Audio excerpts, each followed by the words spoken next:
when we look at the 2025 class, I know I'm taking us around the recruiting rounds here. Who would you expect could make a splash early? I think Elijah Griffin, who I mentioned earlier, could be one because he's just such an impressive physical kid. And I think, I talked to him a few times about the recruiting process, and mentally, I think he has what it takes to handle a transition to college. And like I said, you need studs up front. And I think he is one.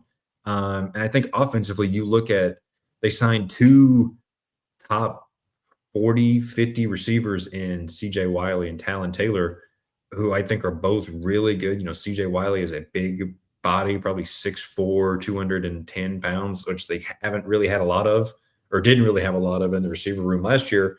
And then Talon Taylor's just really good at everything. Like, he's not a sub 4'4" guy. He's not 6'5". He's just so well polished and a great route runner that I think it's going to be hard to keep him off the field. So I think those two guys on offense. Defensively, you look at Griffin, maybe Isaiah Gibson, because he's one of those edge defensive end outside linebacker types that I think could work his way into a role depending on how things go, how he adjusts to college. But yeah, I mean, that's the one thing about recruiting, Will, is it's hard to play as a freshman when you've got so many talented guys in front of you. But also with the transfer portal and depth pieces transferring out, that also opens up the door for some of those guys. So spring practice is huge, and I want to say all but a handful of the freshmen early enrolled, which is huge, obviously, for the chances of playing this fall. Jed, how does the situation with Carson Beck go south so quickly? And maybe I'm making too much of it. Maybe he just made some kind of business decision, but we're talking about a guy who came within an eyelash of taking a team into the playoff that would have been, of course, the prohibitive favorite. He comes into the season as ranked in the number one. Check out any site preseason 2024. It's Carson Beck's the best quarterback in college football, number one team, all of that. His statistics show that he didn't have nearly the season this past year, although there were other factors. They led the league or led the nation in drop passes and so forth.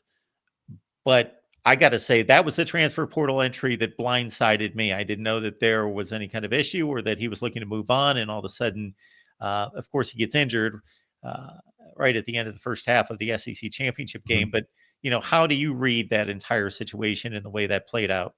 Yeah, I mean, all year it just something felt off. Like, just the offense never really clicked for any extended period of time. Like, okay, the second half against Clemson was great. All right, dynamite. And then, the Kentucky game wasn't good, and then the Alabama game, like, they put a bunch of points in the second half, but they had to throw the ball every play, and you had 4 downs, so it's hard to take anything from that. It just never really felt in sync.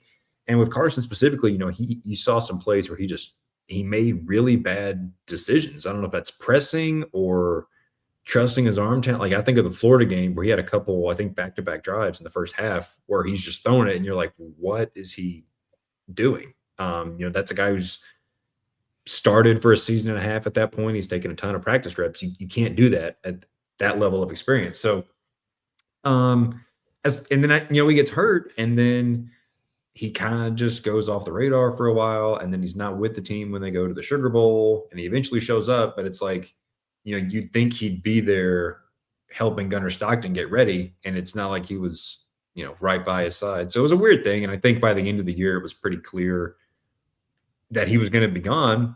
Obviously, everybody thought it was going to be the NFL, and then, the transfer portal thing, I just think it was one of those things where it was time for both sides maybe to move on.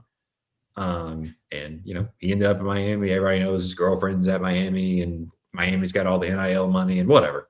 But I don't think the end of the year necessarily was, I don't want to say they didn't end on good terms, but it wasn't all sunshine and rainbows, I think, at the end of the year, for one reason or another. And then I think it was pretty clear that, both sides could benefit from a fresh start. And certainly, considering the circumstances Gunnar Stockton was thrown into, I don't think anyone thinks that he did a horrible job by any stretch. He made a bad pick very early from the time he jumped into the game against Texas, but obviously they recovered, they won the game.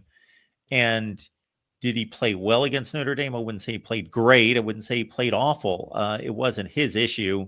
He was, far down the list of issues Mhm. for Georgia against Notre Dame, but he's obviously not a slam dunk. We know this guy's going to be a superstar. You wouldn't think, okay, this is the situation in Georgia. So, is there a quarterback battle? And are you surprised that they haven't done more in acquiring anyone?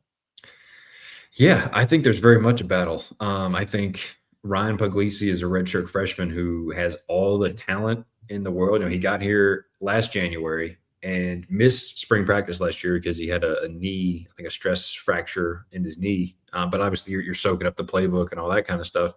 And everything we heard from practice last year, like this kid is the truth, arm talent. He played baseball in high school, so he's got mobility. So yeah, I think there's absolutely a world where he's the starter game one this fall. I think it's going to be an open competition. But when you look at Kirby Smart's track record, I think he also favors the guy who has the most is the oldest. And Gunnar Stockton's been in Georgia in the program at Georgia for 3 years plus now. And him and Mike Bobo have a long relationship. He committed to Bobo when he was at South Carolina. So they go way back. So I don't know. I still think Gunnar Stockton's the favorite right now, but yeah, I think Ryan Puglisi has a chance. It's going to come down to spring practice. I think it's going to be wide open for sure. I don't think 2 years ago you saw it was Beck and Vandegrift and a freshman Stockton. And it was like, okay, it's a competition, but this is going to be Carson Beck unless he really screws this up. I think it's going to be much more of an open competition, maybe than it was even 2 years ago. All right, Jed May stopping by. Track Jed's work right there on his X handle, Jed May, but also UGAsports.com is the place to find him. Rivals coverage of Georgia athletics. Jed, we always appreciate you stopping by. Good to see you, and you have a great weekend, and we'll see you soon. Absolutely, man. Anytime.